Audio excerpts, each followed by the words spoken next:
Hello and welcome back to the Rafferty Mills Connection. Now my next guest is well known for his high-profile pornography career. With a member that's 9 3/4 inches long, this man has made his impact on the industry. Having starred in over 1,700 movies and directing 250 more, he is now starring in the new DVD film One-Eyed Monster. He's also a spokesperson for XXX Porn Debate, which brings intelligent discussion about issues in the industry. Ladies and gentlemen, my guest is none other than the legend, the hedgehog himself, Ron Jeremy. Ron, welcome to the Rafferty Mills Connection. Boy, I can't believe an introduction like that. Thank you. Can I have you blast that all over America? That's a lovely introduction. Now, as mentioned in the introduction, you're currently in the film One-Eyed Monster, which has been released on DVD in the US. I know that's out today. Yeah, it's really doing very well in England as well. Yeah, it's Europe, set to be here released on the 18th of May. Now, can you give us a description of what the movie is about? It is a very, very, very funny, because it's a horror comedy where it's never been done before, a film like this. It's kind of like Aliens meets Friday the 13th or Halloween. Were those films seen over there? Oh, yeah, absolutely.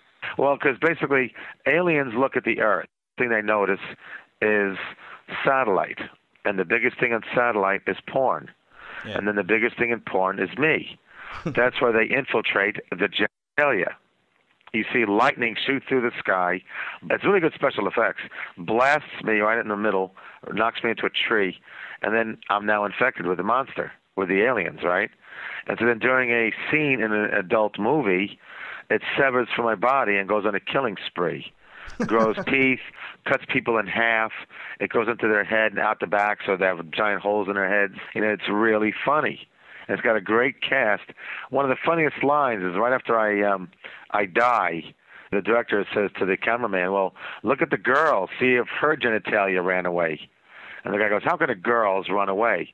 "Well, excuse me, I don't think his could do it either." And there are really a lot of laughs and a lot of jokes and double entendres and a lot of comedy, and you can just imagine. And there's a lot of twists to the story, but it's like kids are on an overnight up in the hills and snow, and just like Friday the 13th or Halloween, you know. And they have jet skis and motorcycles, and you know, it's a lot of, and they'll try to escape, and the monster gets them. You know, it's really funny. And then they got a Vietnam War veteran, like every film would have. We almost had Christopher Walken. Ah. But he wasn't available, so we got this guy, Charles Napier, who's a great actor. Yeah. Really terrific. And he was in the film, you know, Silence of the Lambs. He's in many movies. So he's in this, and it's just we screened it last night. People laughed their rear ends off. I mean, as you were saying, the film takes the unique approach. It's tongue-in-cheek about the subject matter, being your dick going on a rampage, and being both a comedy and a horror at the same time. What attracted you to making the film, and looking back, how fun was it to make a film that's so different to anything you'll see in Hollywood these days? Well, first of all, independent cinema is always a lot of fun because you get to, you know, have the pressure of a studio. You have a little more leeway to be creative and come up with your own ideas and ad-lib, and they'll either like it or not like it. Studio films are very regimented. They want it exactly to the script, you know, et cetera, et cetera. It was approved by a board of directors, stockholders, everything. Independent, you answer to nobody but the director. It's kind of nice. However, I'm not going to lie to you. I mean, I'll do a studio picture in a heartbeat. You know, I like when these actors go, "Oh, I love independent cinema. Oh, I love going to Sundance." Yeah, bull. You're not going to turn down Spielberg if he calls you tomorrow, so give me a break. There he's all these actors are going, "Oh, I just want to do independent." No, you don't. If Paramount calls you on the phone, you'll be there in a heartbeat. So I'm not going to lie. It's a job. It's a good job and a good part and a good film. So of course I'll do it. I'm an actor. It's what we do. I think it's funny because people always ask you, "What made you take this job?" Well, let me see. They asked. They go, "What made you take this job?" "I got a phone call." You know, that's the real reason why half the actors take the job. But they do this whole thing. You watch them on TV and at the Grammys or at the Academy Awards or the Emmy Awards. "Well, I felt the true art of this film, it had to be made. The documentary or whatever just had to be made. It was a good cause." Yeah. Look, you made a phone call. You said yes. That's why you did the job. You know, you're an actor. You work. That's how it works. 90% of the unions are starving. 90% of most actors don't even make a living. They're driving taxi cabs, working as waitresses. "Hello, today we have cream of broccoli. Tomorrow, then I'll take your order. Do you like French fries with that?" Yeah, there's your acting. So, you know what I mean? It's funny. Yeah, absolutely. I mean, obviously, you're well known for your porn career. How regularly do you still do those movies? Do you do them every so often, or are you basically moving? Once in a while. It's too much fun to quit. I know you did one, I think it was like, I don't know if it was part of Howard Stern, but it was somebody who was with the Howard Stern, and you did something with that. Was it Crazy Guy or something like that? Crazy Cabbie. That's him. So how recent was that? Oh, it was a couple of years ago. They're actually going to release it, maybe even tomorrow. It's funny you're asking about that. It was a very big deal on the Howard Stern show. We shot a porn film in his studio. And then it was a big deal, and supposedly he knew about it, but then he didn't know about it.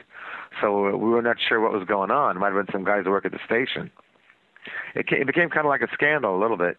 Yeah. Is it something that you're going to kind of, I mean, as along, because you've now crossed into mainstream, are you just going to kind of eventually just be doing mainstream stuff, or you always kind of go back and forth between? No, I like doing adult as well, sure. Oh, okay. I'm in another film that just played in theaters in America called Crank 2. I heard Jason Statham is huge in Europe. Yeah, it's huge here. I yell at him. Nice. You got to see the movie. It's called Crank 2, and in the movie I go yell and curse at him. It's very funny. It's a quick little scene. It's a cameo, but it's funny. I yell at him, you got a weapon, I got a weapon, in my pants. And I mean, there's been so much press these days about, films getting shared, TV getting shared on the internet, and it's costing the studios a lot of money. I was wondering, how do you feel about sort of the ongoing piracy of professional porn? Because the same thing must be happening with that as it is with it. Oh, it is. Listen, it's horrendous. It's the biggest discussion in the biz today. I mean, the Adult Video News magazine, they joke around now. They call it AVN, which stands for Anorexic Video News Magazine, because it's down like a third what it used to be. It's a skinny magazine now. The shows, the adult award shows, like the Academy Awards of Porn, are down by probably 50%.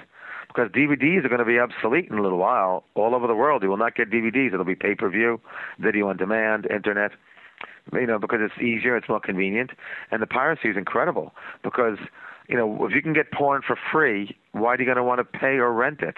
And now they got the YouPorn, PornTube, PornOrange, pornforfree.com, sexforfree.com, free.com, whatever it is, .net, .com, .org, whatever, It's a big joke. And same thing, it's not just us. Look at the recording industry. They're getting their rear ends kicked in, just as bad as us. Because why are you going to want to pay for music when you can get it for free? That's why most bands now, like Metallica or Kiss or Jane's Addiction or now Nine Inch Nails, they're all going on the road because they can't make any money with sales anymore. They're being pirated worse. In fact, just to prove the point, in Sunset Boulevard alone, which is the American home of rock and roll, they closed down Tower Records, Tower Video, Warehouse, Virgin Megastore. Gone. Isn't that amazing?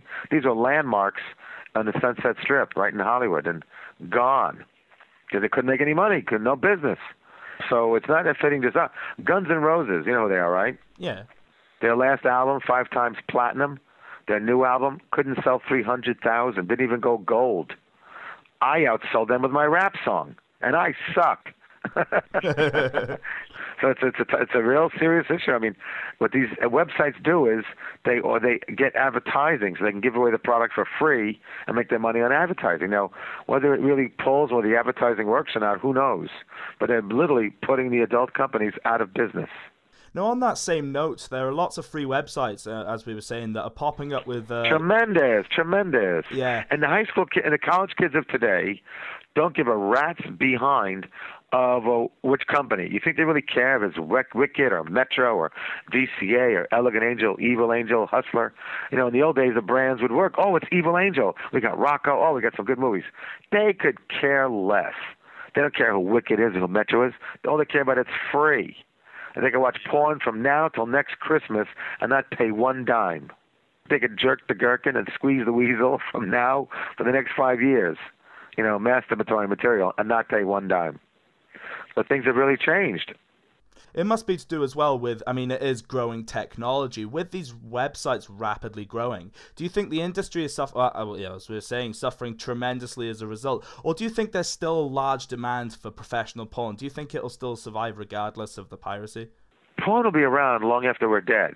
It's been around long before us. It'll be around forever because people are voyeuristic.